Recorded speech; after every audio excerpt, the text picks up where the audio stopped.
Hello everyone, so today we actually gonna talk about language choices in multilingual communities. However, let us introduce ourselves. My name is Janardana, episode number 043. My name is Salsa, my student number is 34. My name is Yomel, my student number is 47. So, I'm gonna introduce the topic for today, but first of all, I'm gonna tell you guys about what is exactly multilingual communities. So, multilingual communities, of course, consists of two words. The first one is multilingual. So, multilingual refers to a person who actually speaks more than one language. And communities, of course, refers to a group of people. So, basically, multilingual communities mean those people who actually speak more than one language. For example, I speak Indonesian and English, and my friends speak Balinese, Indonesian, and also English. And according to Holmes, the linguistic form chosen by a speaker is influenced by social context in which he is talking. So it really matters who, where, what, and why are they some people actually making conversations in order to choose their language. So in result, the same message actually could express in different ways, but same mind. So today we're gonna talk about 4 different ways or 4 different varieties or quotes that might be useful in multilingual communities. The first one is, of course, language choices Diglossia. The second one is CodeSwitching, CodeMixing, and last one is non borrowing. So the first one is language choices Diglossia. So Diglossia is actually from the Greek terms. It means speaking two language. However, in Sociolinguistic, Diglossia actually refers to a variations of a certain language in the same language. Diglossia actually consists of 2 variations.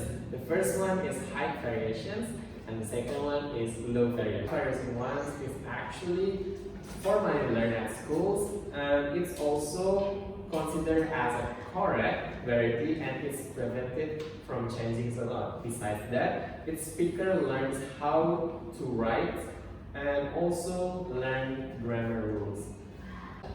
And the counterpart of high variety is a low variety. So low variety is not formally learned, and its speaker don't formally learn grammars or writing rules. And also, this variety is actually flexible and is more likely to change over time. And because it's not restricted by, we prepare some video of Diglossia. However, we can't really show you guys this video, but we have a link down below. You can check it out. The video is actually using a low variety. We can see that the speaker is actually talking with his co-worker. For the first point is when he says like what's up. The correct one, or I could say that high variety, is actually what is going on instead of what's up. And the second point is word yeah. Yeah is actually the low variety. However, the high variety should be yes. And the final point is actually telling about the grammar error that used by the speaker. So he basically forgot to put to be in his questions. So Niagara Falls is actually considered as low. However, for the correct variety, you should put to be is in front, so it becomes is Niagara Falls that bad. Although low varieties and high variety actually have a different rules, they actually complement each other. The high varieties for education, religions, and formal occasions, and low variety for a local usage or in the informal situation. Ferguson, 1950. I explain about the bilingualism in code switching. The term code switching or code switching refers to the alternation between 2 more language, dialects, or language registered in the course of discourse between people who have more than one language in common. Typically, one of the 2 languages is dominant. And the major language is also called the metric language, and the minor language also called embedded language. This code switching is very common for the immigrant families. Like for example, like a Russian family who moved to the United States. The children of the Russian family, they might still use Russian, as their native language in their home, but they need to learn the English for they to be able to speak to others. So why people do the code switching? There's 6 reasons why people do code switching. The first one is directive function. Directive function is when people switch language to either include or exclude people in the conversation, so other people will not understand. Like for example is, you want to sell a secret to the person who embedded language is the same as yours, so other people will not understand. The next function is expressive function. This is the example video for the expressive function. So because we can play the video, we're gonna put the link of the example down below. The function is when people include the embedded language in order to express some part of their identity. For example, like in the example video, when Nick Young, the main character of President Sastra, at first he speaks English, and then he switched to Malaysian when he ordered satay. The third one is referential function. Referential function is when someone is unable to express an idea easily in one language, so they switch to the other language in order to express it more easily. Like example is when people instead say download, not mengunduh, because it's more natural for them. And the fourth one is heading function. Heading function is sometimes the speaker switches language or repeats something in both language in order to emphasize it.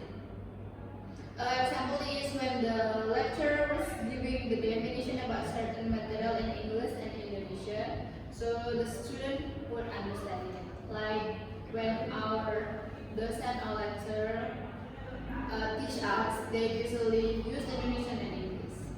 The fifth one is metalinguistic function. Metalinguistic function is reporting something in the other language or commenting on something said in other language. Like when Japanese people quoting English song, they add some Japanese comment to it. And the sixth one is poetic function.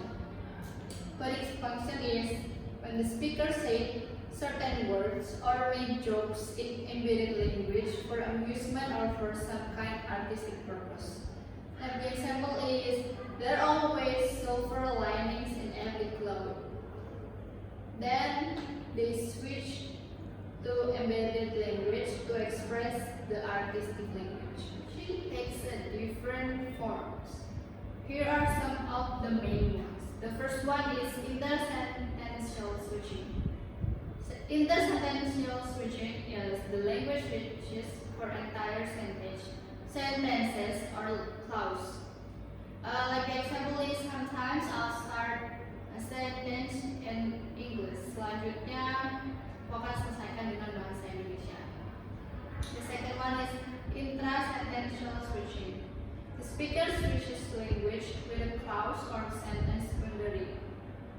The example is, I don't know apa yang harus aku lakukan. The third one is extrasentential or tag switching. A tag from one language is inserted into another language. Like the example is, it's a good movie, kan? Sometimes we say this. Usually use code mixing in their utterance intentionally or unintentionally. Code mixing occurs when the speaker uses a dominant language to support his or her utterance that is inserted with some elements of other language.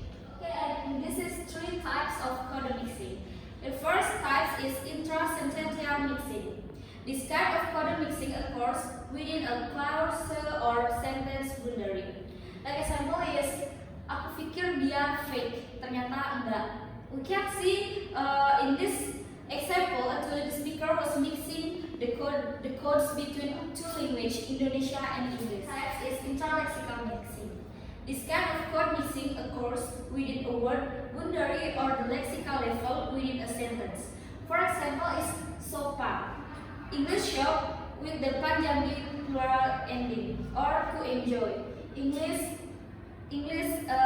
with the Swahili prefix ku meaning to.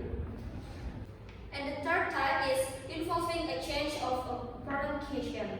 It occurs at phonological level, as when Indonesian people say English word, but modify to Indonesian phonological structure. For example, is like strawberry, it said strawberry in Indonesia. And now let's talk about the difference about code mixing and code switching. The code switching is done in a particular setting for a particular purpose, and code mixing is done for more out of linguistic requirement. Borrowing.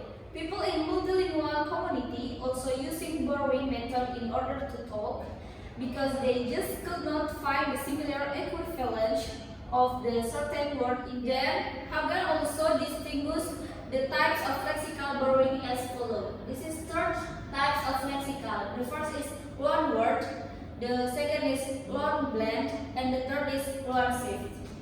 Loan word, this kind of borrowing words adopt the item or idea and the search language word for each. Loan word show more payment important without substitution.